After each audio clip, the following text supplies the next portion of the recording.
북한 핵폐수 방류 소문 대응 방안. 안녕하세요. 지식라디오입니다. 최근 온라인 커뮤니티와 SNS에서 북한이 방사능, 오염수를 강에 방류하고 있다는 소문이 급속도로 퍼지고 있습니다. 많은 분들이 우리 가족이 매일 마시는 물이 과연 안전할까 걱정하고 계실 텐데요. 특히 어린 자녀나 고령자가 있는 가정에서는 더욱 큰 걱정이 될 수밖에 없습니다.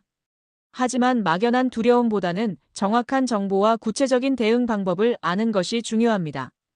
오늘은 방사능 오염수의 실체와 위험성, 그리고 가정에서 실질적으로 할 수 있는 대응 방법들을 알아보겠습니다.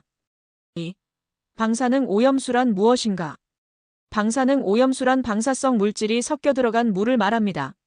주로 원자력 발전소 운영 과정에서 냉각수로 사용되거나 핵연료 재처리 과정에서 발생합니다.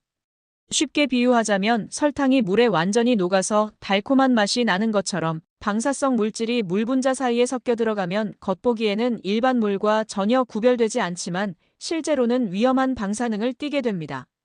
더욱 무서운 점은 냄새도 없고 색깔도 없어서 우리의 오감으로는 전혀 구별할 수 없다는 것입니다. 이런 오염수가 인체에 들어오는 주요 경로는 5가지입니다. 첫째는 오염된 물을 직접 마시는 경우, 둘째는 오염된 물로 기른 농산물 섭취, 셋째는 오염된 물로 조리한 음식 섭취, 넷째는 오염된 물에서 잡은 어류 섭취, 다섯째는 오염된 물을 먹고 자란 축산물 섭취입니다.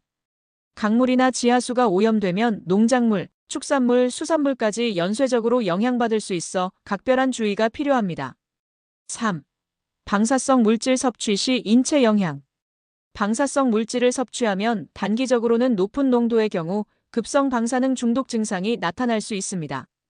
심한 구토, 설사, 고열, 극심한 피로감, 탈모나 피부 발진 등이 나타날 수 있지만 이는 체르노빌 같은 대형 원전 사고 수준에서만 발생합니다.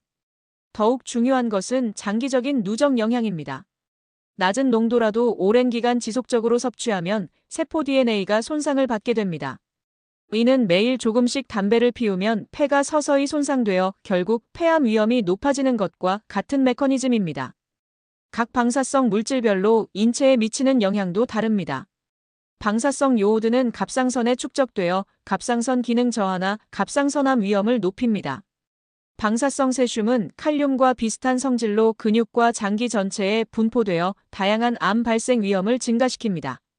방사성 스트론튬은 칼슘과 유사한 특성으로 뼈와 치아에 축적되어 골수 기능을 손상시키고 골수암이나 백혈병 발생 위험을 높일 수 있습니다. 4. 일반 시민의 실질적 대응 방안. 이제 우리 일반 시민들이 실제 생활에서 할 수 있는 구체적인 대응 방법들을 알아보겠습니다. 첫째, 식수 관리 방법. 가정용 정수기는 역삼 투합 방식이나 다층 활성탄 필터가 포함된 고성능 제품을 선택하세요. 이런 필터들은 일반적인 녹이나 염소, 세균뿐만 아니라 방사성 물질도 상당 부분 제거할 수 있습니다. 어떤 정수기도 완벽하게 모든 방사성 물질을 제거할 수는 없으므로 필터는 제조사 권장 주기보다 20% 이상 더 자주 교체하는 것이 안전합니다. 둘째, 식품 선택과 관리. 오염 가능성이 낮은 지역에서 생산된 농산물과 축산물을 선택하고 모든 채소와 과일은 흐르는 찬물에 최소 3분 이상 충분히 씻어 섭취하세요.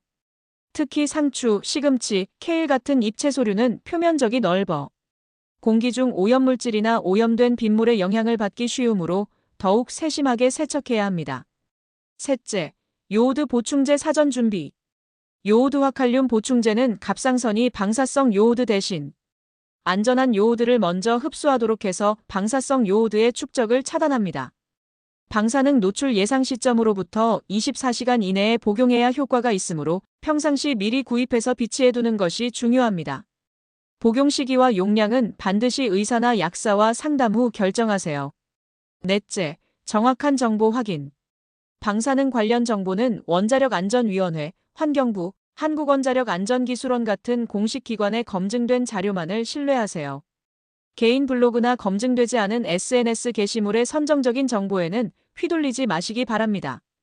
거주 지역 수돗물의 방사능 측정 결과는 해당 지방자치단체 홈페이지에서 확인할 수 있습니다. 다섯째, 가정 내 비상용품 준비. 긴급 상황에 대비해 가정용 생수를 1인당 하루 3리터 기준으로 최소 일주일분 준비해 두세요. 경제적 여건이 허락한다면 가정용 소형 방사능 측정기 구입도 고려해 볼 만합니다. 이런 측정기들은 전문 장비에 비해 정확도가 떨어지지만 기본적인 방사능 수치 변화를 실시간으로 확인할 수 있어 유용합니다. 5. 마무리. 무엇보다 중요한 것은 검증되지 않은 막연한 공포와 불안감에 마음을 빼앗기지 않는 것입니다. 과학적 사실과 공신력 있는 기관의 공식 발표에 기반해서 냉정하게 판단하고 합리적으로 행동하는 자세가 필요합니다. 동시에 만약의 비상 상황에 대비해 우리가 할 수 있는 모든 준비는 평상시에 미리 해두는 것이 현명합니다. 오늘 말씀드린 내용들을 참고하셔서 소중한 가족의 건강과 안전을 지키는 실천들을 시작해 보시기 바랍니다. 정확한 정보와 철저한 사전 준비야말로 그 어떤 위험 상황에서도 우리를 보호해주는 가장 강력한 방어막입니다. 이 영상이 도움이 되었다면 구독과 좋아요 버튼을 눌러주세요. 시청해주셔서 감사합니다.